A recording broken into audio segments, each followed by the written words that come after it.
Hey guys, it's Jonathan McCormack. I'm an attachment specialist in New York, and you can find me at attachmenthealinghelp.com. And this is kind of the fifth part of a series on Leslie Baker-Phelps' book, Insecure in Love. And for this, she's going to talk about mentalizing. Mentalizing is one of the most important things in attachment theory. When you go to have a relationship with someone, how you think about them, how you think about yourself is going to set the stage for how you love. And this is like I practice the three pillar method by Dan Brown, David Elliott. It includes the ideal parent figure protocol, but also mentalization. This is thinking about thinking. And you'll see how this impacts. And this is something that regular therapists do. If you go, they'll say things like, well, you're going to get an awareness and you're going to be aware of your problems. Yeah, it might take a couple years, but you'll start noticing them. And then when you're aware, then you could change them. Okay, I gotta tell you, I'm really aware of how insane I am. I have a hard time changing it, no matter how aware I am. So, although mentalizing is really important, I feel it has to be done with some experiential practice, like the ideal parent protocol, parts work, something somatic. Because think about it, like the mentalizing people say correctly, you text someone, they don't text back, an hour goes by. The adult calm self will say, oh, well, perhaps they're busy, perhaps they're scared to text back. But mentalizing, I realize that I can't know that. I realize that I will just be projecting. I can make guesses, but they don't serve me. Someone with low mentalization will not even think of those things because they'll be triggered. It's the emotions. They'll be triggered thinking, oh, this person's rejecting me. And if they feel rejected, they're automatically going to behave as if they're being rejected. So I do feel that you need to do both at once, the somatic and the mentalizing. But the mentalizing also makes sense of the narrative of your life. People with attachment problems, they'll have high mentalization in general, a lot of insight, except when it comes to themselves. That's true of everyone, but especially if they have issues that are unresolved. So someone will tell me one thing and they'll contradict themselves a little later. Maybe I'll bring it up if it's a good rapport. And I'll say, well, before you said X, Y, and Z, you know. And they'll sit there, and if they have a high mentalization, they'll be like, oh, you know, you're right. I contradicted myself. Let me clear that up. But a lot of times they won't, you know. A lot of times we don't. And all of us have poor mentalization when it comes to specific unresolved issues, usually about family. And we know people have said this to me, you know, the brightest people, they're so smart, they can read people. When it comes to their own lives, they're train wrecks because they don't have that strong relationship to see themselves reflected in another. So their self, their sense of self, is kind of cut off from the past, cut off from who they were as children. They don't have a coherent narrative. But that's really important in love. That's why there's always rituals and anniversaries, because you're repeating those moments forward, hopefully deeper. Yeats is one of my favorite poets. But listen to this poem and listen to the intonation. Old, gray. I know I'm a poetry nerd, but just listen to it. When you're old. He wrote this when he was like 22. When you're old and gray and full of sleep and nodding by the fire, take down this book and slowly read and dream of the soft look your eyes had once and of their shadows deep. How many loved your moments of glad grace and loved your beauty with love false or true? But one man loved the pilgrim soul in you,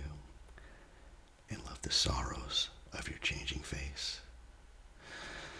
And bending down beside the glowing bars, murmur a little sadly how love fled and paced upon the mountains overhead and hid his face amid a crowd of stars.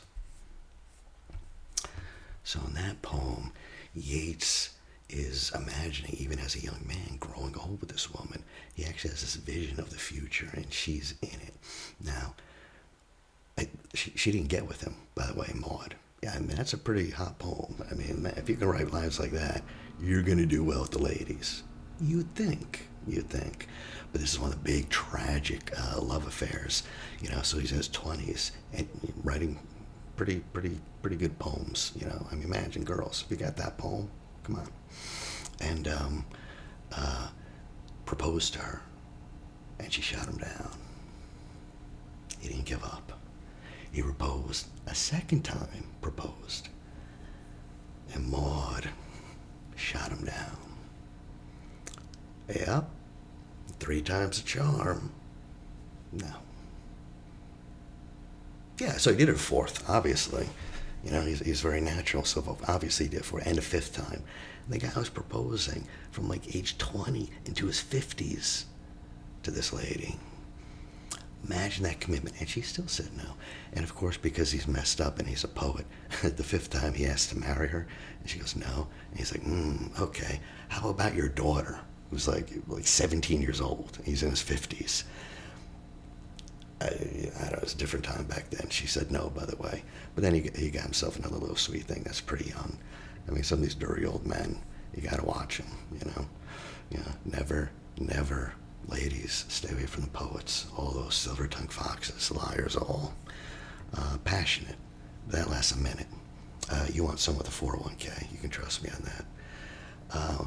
So, but one of the big problems, though, and the reason I quote a lot of poets and this person, that person, is because anxiously attached people don't feel like they're fully part of humanity, of common humanity. I know it sounds strange.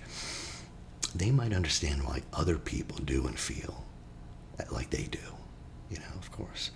But they don't apply the same understanding to themselves. So I'll have a friend going through an issue, and they'll be all compassion. This poor girl, and she's going through this, and I feel so bad, and she is such a trooper, and she's so brave.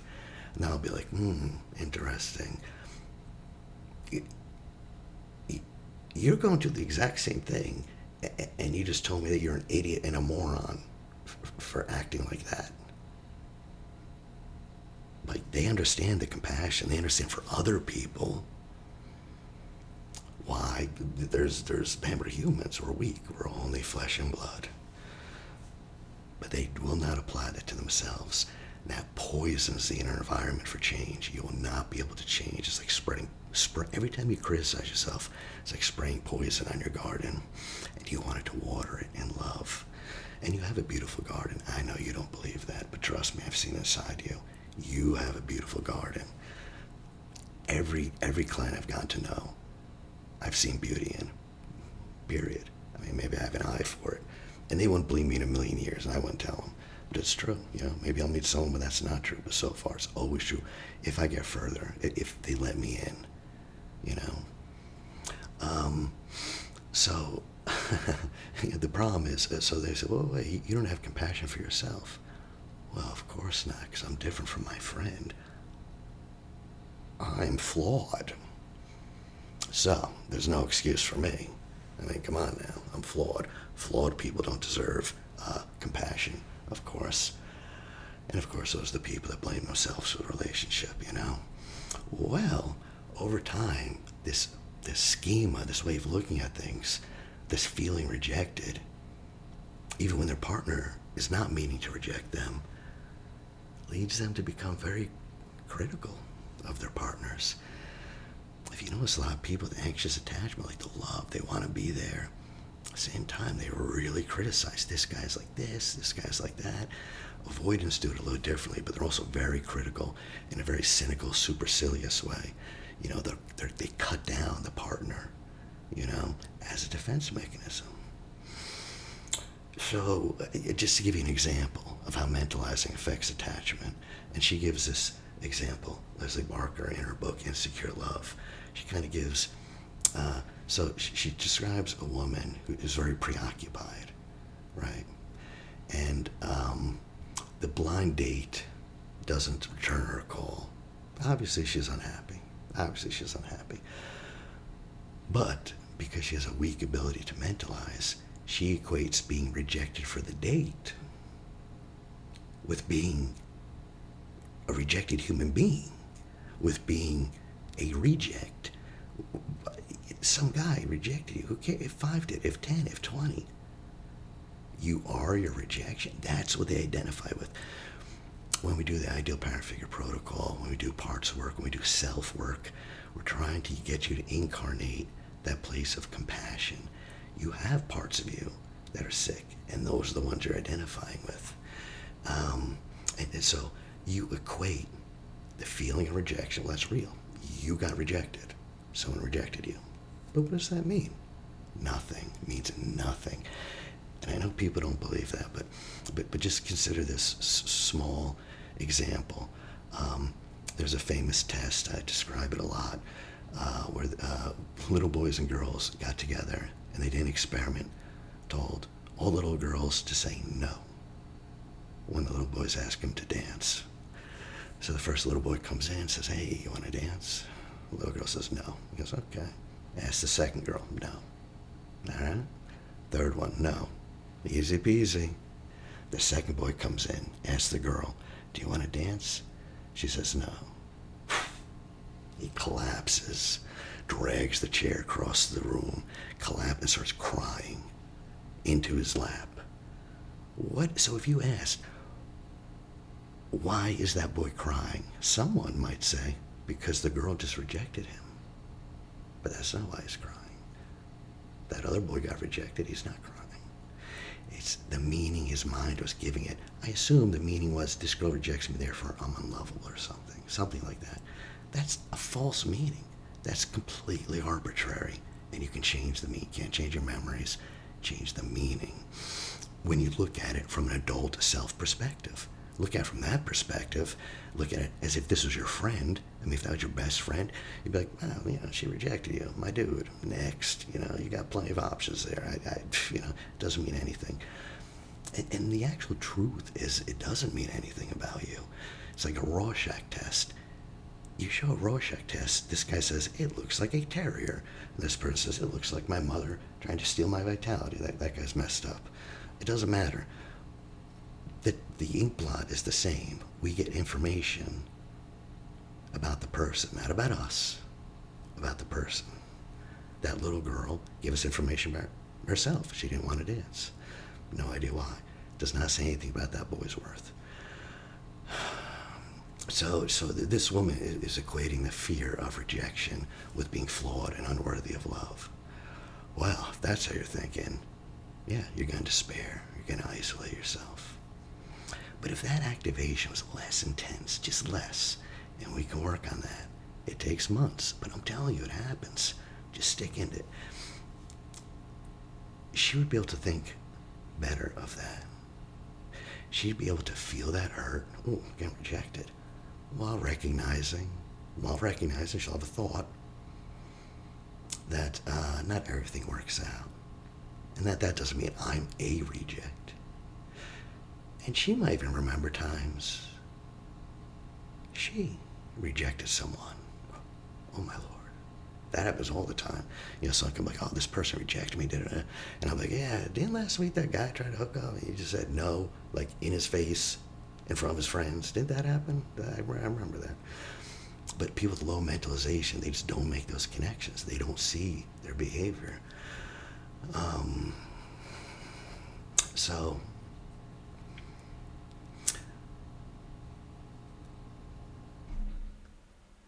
the trick is to respond with self-compassion, to soothe that hurt, and to help you move forward in life. And when you accept yourself and you befriend your emotions, and it's weird at first because like this part of myself, I hate myself. I hate that this is part of myself. And then you're like, well, let me see that part that's saying you're ugly as hell. And you investigate it and say, some curiosity. All of a sudden you might realize that that part, if you want to think of it like that, is actually saying that because you were rejected when you were like 10, or maybe someone made an inappropriate movement toward you. And so this deep feeling of you're ugly is protecting you from predators. Oh boy, that part that you were hating was trying to save your life when you were a kid. Can you show some appreciation and some compassion? And it's still doing its job. And if you do part work in IFS, you can kind of ask that part. Tell us its story, why it's doing what it's doing. Ask that part if you know how old you are. Tell them I'm grown up now. I'm no longer 8 and I no longer need that. You can have that part give up its burden if it would like to. Take it out of there and the imagination. That's that. Take it out of the memory, put it someplace else, have it grow up, whatever. So Kristen Neff is pretty much the person when it comes to self-compassion. And she says self-compassion is pretty much self-kindness, common humanity, and mindfulness. So treating yourself well, realizing your suffering connects you to others, and being mindful of what's happening in your body.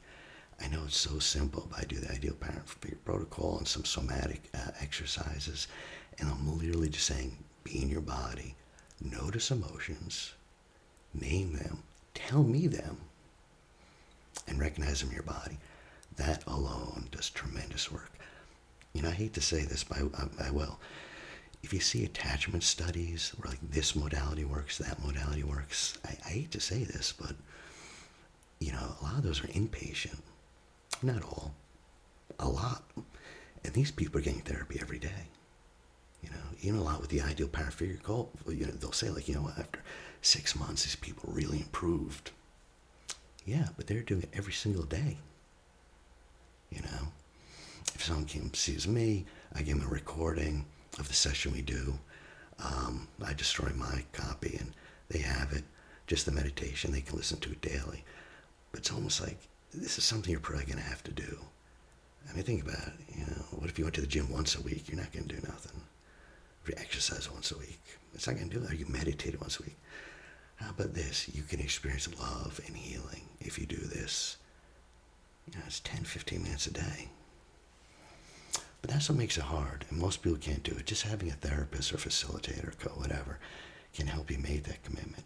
And also a great idea, and a lot of people do this, is they get a buddy, a meditation buddy. They don't meditate with them, but they kind of make a contract for this month. We're not going to say for the next 6 months. For this month, we're going to meditate every day, and we can miss up to 5. All right? Write it down as a contract. I do. I have contracts with all my therapist buddies. I've done tons. You'll have almost no contact with women for a year. No contact. I was like, oh, outside professional. Boy, for a whole year. Yeah, I signed that thing. I sign them all the time, And that kind of, that helps. It's having someone else there for also just having some accountability. So instead of people with that kind of self-kindness, instead of being angry or critical of themselves, they respond with understanding, gentleness. They treat themselves like a beloved friend. And when you do that, believe it or not, there's a lot of studies when you practice this. Self-compassion naturally inspires you to pursue self-growth. Naturally, organically. You don't have to struggle and strain for it. Naturally, you start setting goals.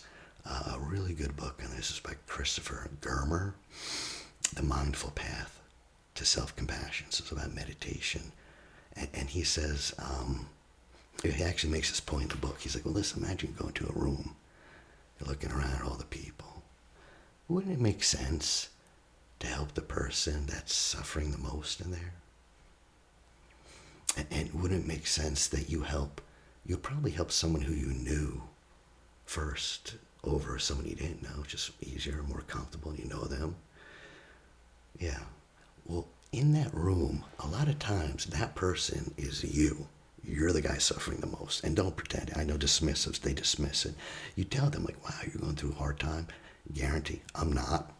And they're not because they're not feeling it. They are, but they're dismissing it. They're numb. In reality, they're panicking like hell deep down, but they don't feel it. You know, it's like, no, I'm not having a hard time. You've just amputated half your soul so you can get by, and you wonder why you feel alienated. That's a lot of pain, brother. I know you're not feeling it, but that's a lot of pain. The common humanity part, it's interesting. It's how people respond to suffering. So most people realize that your problem is just part of being human. We're all humans. And whatever I'm going through doesn't make me unique. It's just part of the common stock, the sad, still music of humanity. And because you're suffering, that doesn't mean there's anything wrong with you. But how does that? All humans suffer. And perhaps not like you, I get that, you know. But suffering itself doesn't mean there's something wrong with you. So instead of getting mired in self-pity, if you have a strong sense of common humanity, you tend to feel okay about your struggles. Not happy. No, you're not like, yeah, I suffer from depression and this, thank God, thank goodness, thank you, depression. No, but it's not self-pity either. It's kind of it's an accepting. And actually, I found a quote by Ursula Le Guin, the writer, and she says, "It is our suffering that brings us together. It is not love. Love does not obey the mind and turns to hate when forced. The bond that binds us is beyond choice. You don't choose to suffer. We are brothers and sisters. We are brothers in what we share, in pain, which each of us must suffer alone, in hunger, in poverty, in hope. We know our brotherhood. We know that there is no help for us but from one another, and that no hand will save us if we do not reach out our hand. And that hand you reach out, it's empty, as mine is. You have nothing. You possess nothing. You own nothing. And you're free. All you have is what you are and what you give. The reason I quote a lot of these poets and writers is to show people that they're not alone. I'm trying to increase the common humanity. You are linked. I know how it feels to be a freak and an outsider. I know how to look around and have those perfect cousins and beautiful sisters, and you're not the one, and your brother is making varsity, and this, that, the other thing, and the girls ain't looking at you. I know. You're not the only one. It's a special club. I tell you, I love schizoids. I love dismissive avoidance. I love these people. Some of the best people in the world. And if you look at literature, Kafka, I did a series on Monk. I'll do one on Kafka too. Samuel Beckett, Kierkegaard, tons of poets, John Berryman. Man, these people suffer just like you, and you're part of their club. You are part of it. You're not alone. You're not. It's not unique. I get it that most people can't articulate it. I get it that you can't articulate it. But you're not alone. And I just hope you can get a sense of humanity from art, from poetry, and get some of that. I get it. Reading the metamorphosis about a dude turning into a cockroach is different than getting like a sloppy and wet in the back seat with your girl. Like it's slightly a different, you're not tapping ass, you're tapping into the lush, surreal imagination of Kafka. And and that's not as nice. Like I know that. That's not sexy. Like I know that. Kafka will not kiss you. And you probably wouldn't want that anyway. But there's still a sense that you're not alone. You have to open up as much as you can. And I gotta tell you, I know a lot of people who are married and are way more alone, so much more alienated.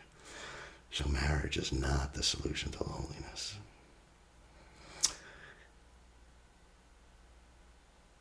And just one other example how mentalizing can work on dates. And she gives this example. Like some guys will go out with a girl and they will just be anxiously people, and girls, but I've just seen with a lot of guys, and the guys will be terrified of saying something that will shame them, saying something wrong. Terrified of saying this. Why? Because if they're not used to being around women and whatnot, they get a little confused. So what? Well, if you're low in mentalizing, you're going to confuse the experience of being confused with the fear of being seen as incompetent.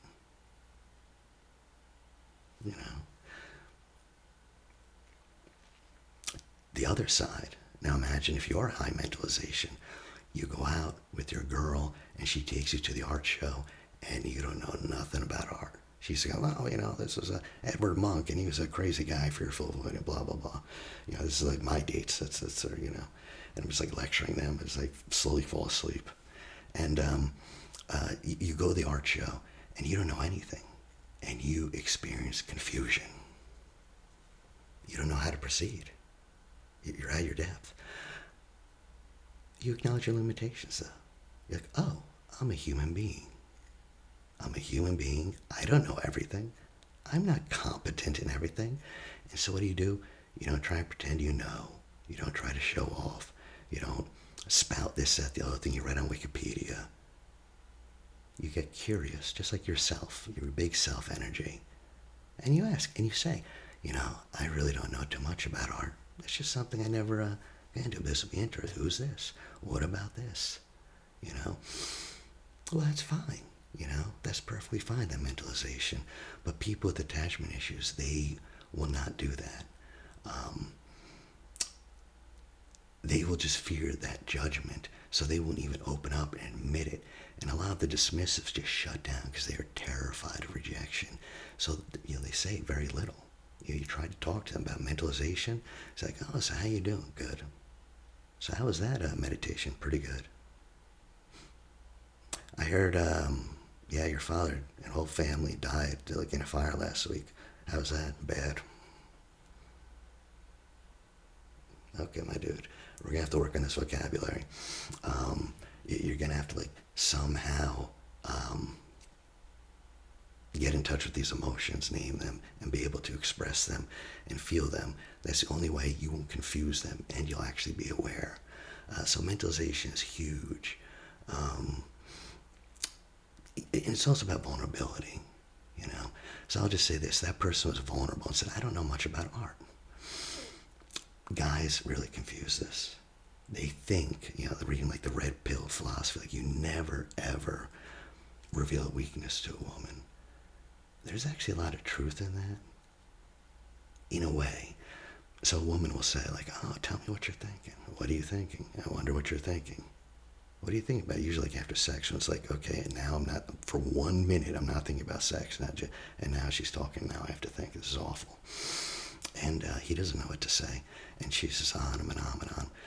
And maybe one day he just opens up. The marriage counselors in California will tell you to do this, but don't do this.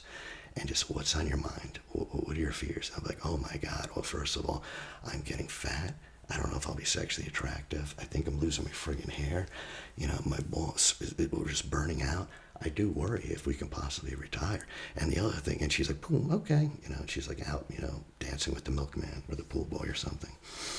And that's their big worry. If you're going to express a vulnerability, she wants to know that you're taking responsibility. It is not her problem. She's not mommy. So you say, nothing like that, but yeah, it's funny. I'm really worried about the 401k, and I do think about it a lot. I have a plan, a semi-plan. I have some ideas, but I actually wanted your input. Boy, you invite her into your life, into your fears, without panic, without putting it on her, without telling her she has to solve it, and without causing her anxiety, because you're not oh my God, dear, I was thinking about the 401k, and we all are going to die and end up homeless living in a cave, 30 pounds overweight. Like, you're actually going to be able to be vulnerable. And a lot of times with the weaknesses, and women love vulnerability, it's your attitude towards the weakness. It's not the weakness. I'm telling you, I have so many weaknesses, like everyone. But you'd be shocked. You'd be shocked what we'll put up with if you open up the weakness. Like, this is me, and this is how I feel about it, and I really don't care. This is me. Am I happy about it? Nope. This is a bad flaw. This is something I'm not proud of, and this is something I'm working on, and I hope to get better. You know, maybe it's something you can't control, so you can't get better. You know, I've talked about, like, I did a video, like, oh, I lost weight, I had loose skin, and it looks awful and everything. But, you know, I take my shirt off, and it's like, this is just who I am. This is who I am. You can accept it or not. And it's not the weakness, it's your attitude. Like, does he think it's okay, or is he going to freak out? Because if he freaks out, that's going to be so uncomfortable. Because now, if he's so self-conscious, now you have to worry about walking in eggshells. You don't want to say something that'll hurt his pride and feelings. So you have to be comfortable with your weaknesses. The best way to do this, guys, is to practice the self-kindness, the self-compassion. You'll be sexier. You'll be better received by women, because next time you mess up, and this is actually a huge thing, I can go on and on about this, but about shame. Our society, when men go crazy, they rule by threat of violence, like fascism, oh my Lord. And on the other, when women go too far and get toxic, that small percentage, they kind of rule with shame. You know, like the mean girls in high school who do terrible things. I mean, I know so many women who are, I've learned from them the mean girl phenomena, you know, and they really were scarred by being that outside, rejected so harshly. It's serious. It's it. So, and right now it's about shame. We're fleeced by a lot of shame, and this shame is very toxic. There is good shame, you know, okay? Although I would really question that even. But I know what people mean when they say that. Like, you should feel bad about some things. You're like, okay, all right. But the shame I'm talking about is when you go out in public and the ick. When we talk about ick, if you don't know about it, don't look this up. You'll just be so black-pilled. There's like thousands of YouTube videos, and men don't get the ick. Rarely. Small minority, 10%. Women get the ick at all. What is that? Automatic turn off. And they'll say when. It'll be like, when he's driving and he can't find a parking spot. Ick. And they'll say, and that's when I broke up with him. Just the attraction died. When he was struggling to get his wallet on the train and dropped it in front of everyone. That's shameful. That's public shaming, you know. But the way you deal with that is, I bet you, though, I bet you what really happened was that happened and the guy was very unnerved by it. I bet you he couldn't find it. He started sweating. Boy, this is embarrassing. Usually I find a parking spot a lot quicker. I apologize for this. I'm so sorry. This usually doesn't happen. I bet you that's what happened. Of course, the tingling stops for the ladies when you do that. So, another big part of this, before I finish, is just secure people have a natural mental representation of a good parent, a good enough parent, a good authority figure that just mentally steps in automatically whenever a person starts to feel uncomfortable or threatened. And this character just reassures them you're a worthy person. This is something secure people have naturally inside. I do the ideal parent figure meditation, and they don't naturally have these things, so we kind of imagine these things. So eventually, automatically, it becomes embodied. It takes a while. And you know, there's a lot of studies also just kind of show that self-compassion is related to the ability to see more objectively, to be motivated for achievement, on and on and on. And it also can help you overcome your tendency to kind of self-verify. Like, this guy doesn't like me, and I'm going to discover all the little things. I'm going to kind of cherry pick them out of the day to prove to myself that I'm right. You know, in general, just practicing self-compassion, self-command and meditation throughout the day can make you, there's studies, more satisfied with life, greater sense of well-being, more socially connected. So this is how you do it for self-awareness. You identify the emotions. The emotion, what are you feeling? Like in the ideal, if we're working on activations, I'll do this. I'll say, what happened? Your wife yelled and you flipped out? Okay, go back. You're there. Your wife's yelling at you. You see her face. And now, what are you feeling? What are you feeling? What are you feeling? In your body. Do sensations first. Then, okay. And then what are the emotions? Okay. Then what are the thoughts and beliefs? And we do this with the activation, So, self-awareness. Identify the emotions. Become aware of the thoughts. Have an objective thing about the thoughts so you're not caught in that. So in the activations, I like slow down. You feel this panic, but just stay with it. Don't react. And just notice you can stay with it. And just abide with this feeling without judging it. Yeah. And if you do that, you will see how you perpetuate your attachment-related anxiety with the way you're framing things, the way you're thinking. This kind of helps you have like an intellectual perspective about yourself while still being emotionally connected. The avoidants have great intellectual, but they have no idea what's going inside. The anxious know exactly what they're feeling inside, but very poor mentalization about it. And that could be vice versa too. And this is called a reflective stance, where you kind of consider what are the reasons for these emotions. I'll ask people with low mentalization about some things, and if it's someone that doesn't matter to them, I'm like, why do you think they did this? And all of a sudden, the boy's Freud, and they're going on, and I'm like, oh my Lord, this is like a novel. And then I'll be like, and then your mom hate you? Why do you think she did that? And they're like, I don't know. I have no idea. It's like one of the most intelligent people, and they'll have no idea.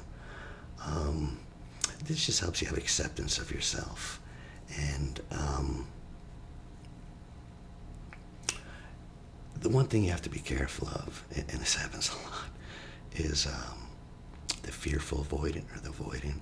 A lot of times these guys come on, they're very seductive, very attractive, laid back, very in charge. And they have a reputation for being very emotionless and very cold. That's not how they are in the beginning. They can be very open in the beginning, the first week, 2 week, 3 week, 4 week. Why? Because you're not that close and you don't matter yet. So there's no fear of rejection.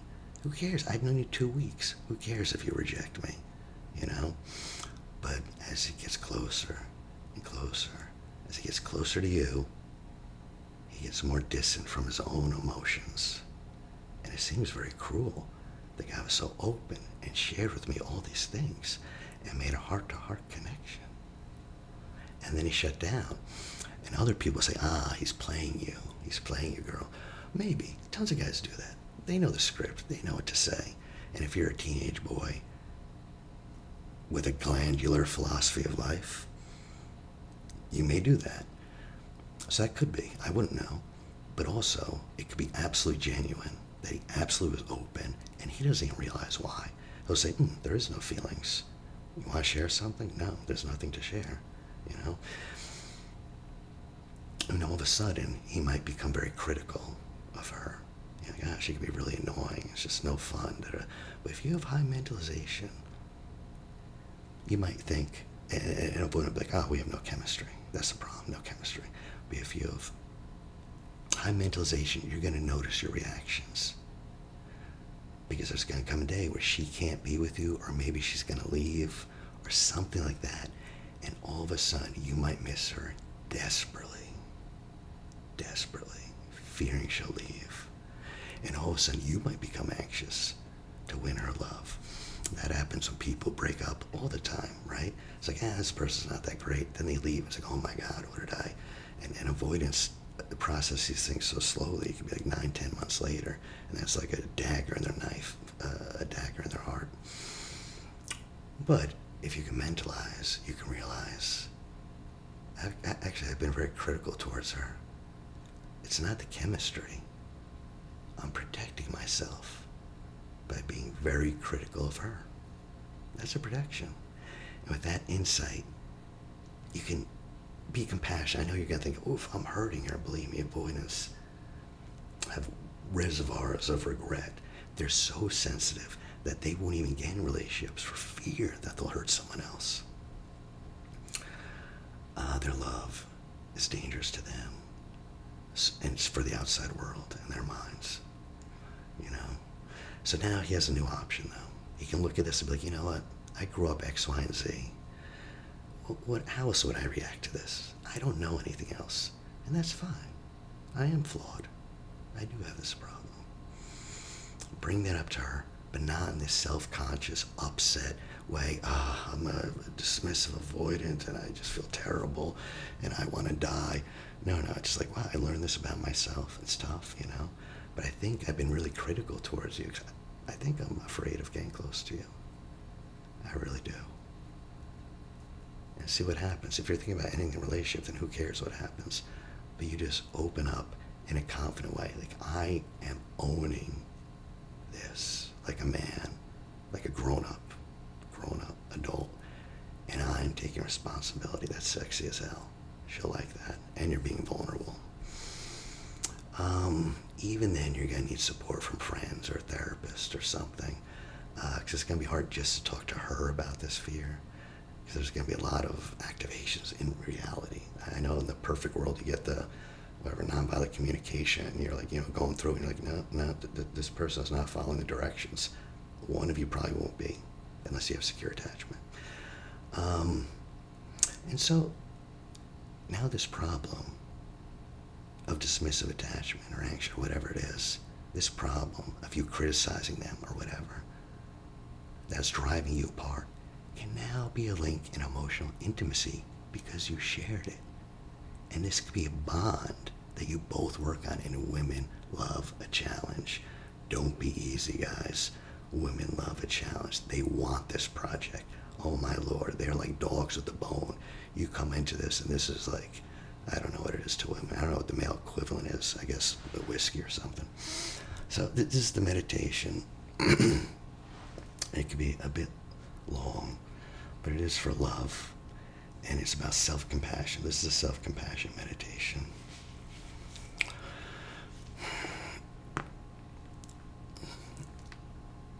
So I would just invite you to get into the meditative posture with your back straight but loose. Shoulders back and down. And if you're in a chair, feet firmly planted on the ground. And now we can start with 3 deep breaths. And you can take a super deep breath. Hold it below the belly. And slowly release. Good. And you can take another super deep breath. Hold it below the belly. And slowly release. Yeah. Last one. Deep, deep breath. Holding below the belly. And slowly release. Good. And now, just bringing the awareness into the body, bringing the awareness in and down. I would like you to notice your heart. Just notice it beating, its warmth. And if it feels good, you could even place your hand over your heart. Feel the gentle touch of your hand on your heart. You can even place both if that feels good, one or both.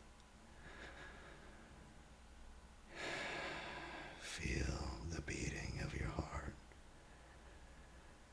And now following the flow of your breathing, picture someone who loves you. And this could be a parent, this could be a best friend, a lover, an old lover, an aunt. I've used my dog. This could be anyone who loves you or who once loved you. And if you can't think of anyone, that's fine. That's fine. You still belong here. You can just imagine how you would like to be looked at, were you to be loved. And you picture that look of love in their eyes. And you just evoke that love, and you just abandon yourself over the feelings of selfless love and kindness that they accord to you, that is flowing from them to you. You feel this presence of deep warmth, deep care, and their whole aura or field of love is for you, right here, right now.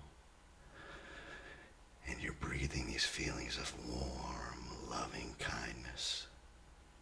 And you're bathing in this warmth. And you're resting in this warmth. And it's radiating from your heart as this love embraces you, just as you are, all of you, all of your parts, drinking in this warmth of love, accepting all this love, just as you are, without having to be worthy of their love. In fact, without having to be particularly deserving. You may not be particularly deserving or worthy of this love. You know, that does not matter. You know, in fact, it is irrelevant. The relevant fact, is that you were loved, or you are loved, and that love is just for you, just as you are, worthy or not. And who you are now, already, perhaps deep inside who you've always been, takes in that love. And now, allow your heart to bask in these feelings, this warmth to wrap around your heart cradled in warm love and trained into them. And you are rocking moment by moment in the swinging, rhythmic beating of the loving heart of another. And you notice the cadences of your own breathing, allowing your heart to be held and bathed with such tenderness. They cherish you, this radiant, pulsing field of love. Yeah. And now, picturing this person, think of a time when they were suffering. Maybe they were sick or had an illness, a broken leg, a bad relationship. And if you've never seen them suffering, you can just imagine what it would have been like if it's your dog. Imagine with a hurt leg. Now, you see them suffering. Notice how you're feeling in your heart. How does your heart feel when you think of their suffering? Do the sensations change? Do you continue to feel warmth, openness, and tenderness in your heart? Are there other sensations? Perhaps an aching sensation. And you continue to be with your loved one as you breathe, And you see you are extending a golden light from your heart, stretching to your loved one. And that golden light is suffusing their heart and easing their suffering. And you are looking at them with warm, loving eyes. Let the love pour from your eyes as the golden light pours from your heart and suffuses them with light and love. And you breathe in and you exhale. And when you exhale, this love stretches out to meet them. And deep in your heart is a longing and a wish that they be free from suffering. That they experience joy. Feel happiness. Feel joy. Feel happiness. And as you extend this love, this golden light stretching out and wrapping them in loving warmth, how does this feel in your heart? What's happening in your heart? The sensations. When you have a wish to take away their suffering. Yeah. And now you see yourself suffering. Just bring up something not huge, something minor. Put away that's causing you suffering. Perhaps your anger. Perhaps your body. Perhaps it's the way you think about yourself. A belief. And from your heart comes an insight. You realize it's not only the best for you to be free and flourishing. It's the best for everyone else, and it's the best for the world if you were flourishing. When you flourish, everyone around you flourishes. And the best thing for the entire world is for you to be free from suffering and flourishing in the light. And perhaps you feel ready to see this. And your heart softens, and it softens, and now it softens even more until you're ready to see if you can become the source of love, to cause this shift as the golden light spreads through your body, filling up every cell. It wraps around your heart, and you cradle your own heart in these feelings of love and acceptance and kindness for yourself.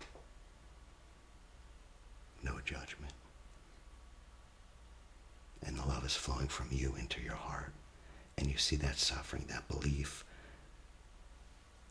some attribute of yourself.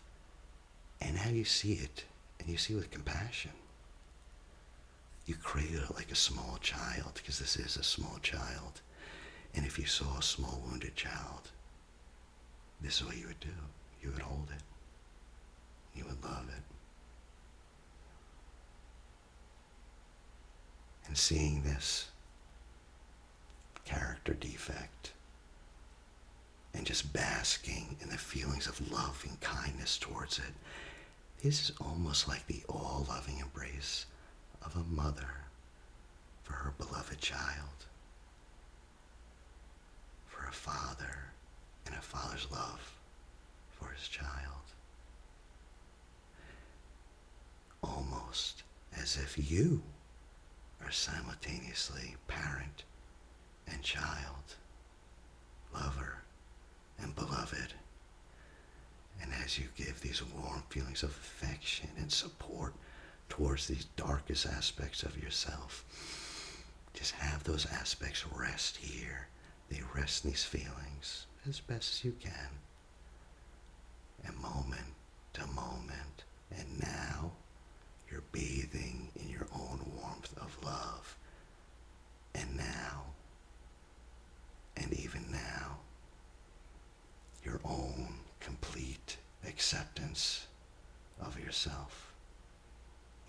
here at this very moment. And you let this feeling of self-loving acceptance be self-sustaining, natural, organic, automatic. And you might even be delighted to notice this acceptance as you become aware of it in your daily life. And you wish to yourself that you're protected from inner and outer harm. And you wish for yourself that you may be happy and contented, that you may be whole, that you may experience ease and well-being. And as you're giving yourself love and sending these warm rays of golden light to those hurt, wounded parts of yourself, notice how this feels in your heart. What sensations do you feel? How do those sensations change when you envision your own suffering? Is this feeling different from when you wished your loved ones to have their suffering removed? Do you feel the same warmth, openness, and tenderness that you had for them? Do you feel that warmth, openness, and tenderness for you? For your wounded children, your wounded parts, your wounded inner child? Do you have a wish, an intention to take away your own suffering? Think about that. And if you say, yes, it is my intention to release all my suffering, say that to yourself. And see if that feels true. Does it feel right? And if it doesn't, you can have the ideal parents or your beloved validate that. Say, of course, it's going to be difficult for you. But also notice how they see you, and they're 100% confident that you will get through this. And you will be able to receive this love eventually at your own pace, at your own comfort. You might not believe it, but look in their eyes. They are so certain that you deserve this love. And this love will be allowed to dwell inside you for yourself. And every day, your heart will feel a little bit more, more kindness, more compassion. And you'll just see these emotions come. And they're just like waves. They come and go. But they don't matter. Only your love matters. And now, as some of these tensions and negative effects start melting like an ice cube on a plate in the restaurant, where the waiter comes over and says, "Oh no, the ice cube is melting." And you say, "I don't care." And the ice cube are all these dark thoughts. And you don't have to do anything. This warmth of love is melting the ice cube. And you sit at the restaurant and you watch the ice cube slowly melt down deeper until now you're in the very depths of love and embodying your true self. And golden, beautiful light is everywhere. And you get closer to the light and you become the light. And the light is you. It's always been you. And you soak that in. and you allow it to become a foundation of your identity. Yeah. And as you soak in all these insights and shifts and changes, you can just take your time, your own sweet time, and when you're ready, come back, come up, up and back. And now, eyes open, and you're here, in the present, safe and secure and loved. So that's kind of just a meditation I threw together. And if you guys have any thoughts or anything, just let me know. But I appreciate your viewership, and I truly hope that you guys will feel that love. Will feel that love. And you'll become your own best lover.